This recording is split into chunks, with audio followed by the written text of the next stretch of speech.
కాటమరాయుడు గురించి నిన్నటి వరకు ఫ్యాన్స్ కూడా అంతగా పట్టించుకోలేదు. వీరం సినిమా రీమేక్ అని తెలియగానే ఫ్యాన్స్ కి గాలిపోయింది. దర్శకుడు డాలీ అనేసరికి మరో నీరసమైన సినిమా వస్తుందంటూ అభిమానులే నీరసించిపోయారు. మామూలుగా పోస్టర్ తోనే పవన్ కళ్యాణ్ సినిమాకి క్రేజ్ వచ్చేస్తుంది. అలాంటిది ఎన్ని పోస్టర్లు వదిలినా ఈ చిత్రం ఎక్సైట్ అవ్వలేదు. చుట్టి పారేస్తున్నారట అనే టాకు వల్ల ట్రేడ్ లోనూ ఈ సినిమా విషయంలో కదలిక లేదు. దీనిపై పవన్ కళ్యాణ్ గత చిత్రం సర్దార్ గబ్బర్ సింగ్ ఎఫెక్ట్ తీవ్రంగా కనిపిస్తూ వచ్చింది. అయితే 30 సెకన్లలో మొత్తం రివర్స్ అయిపోయింది. ఇప్పుడు ఈ చిత్రంపై అంచనాలు తారాస్థాయిలో ఉన్నాయి. ఒకే ఒక్క టీజర్ తో పవన్ కళ్యాణ్ కాటమరాయుడుపై 100 కోట్ల అంచనాలను పెంచాడు.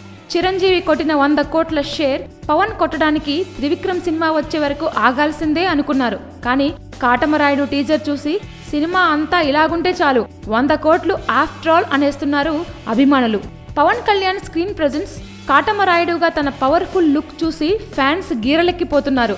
లో ఎక్స్పెక్టేషన్స్ తో వచ్చి యావరేజ్ అనిపించుకుంటే పాస్ అయిపోతుందని అనుకున్న సినిమా కాస్త ఇప్పుడు పీక్స్ లోకి వెళ్లిపోయింది. మళ్లీ గబ్బర్ సింగ్ మాదిరిగా మాస్ అవతారంలో పవన్ కళ్యాణ్ విధ్వంసం చేయబోతున్నాడా? మార్చి 29న చూద్దాం. Please subscribe. Hi, it's me Purna. Please subscribe.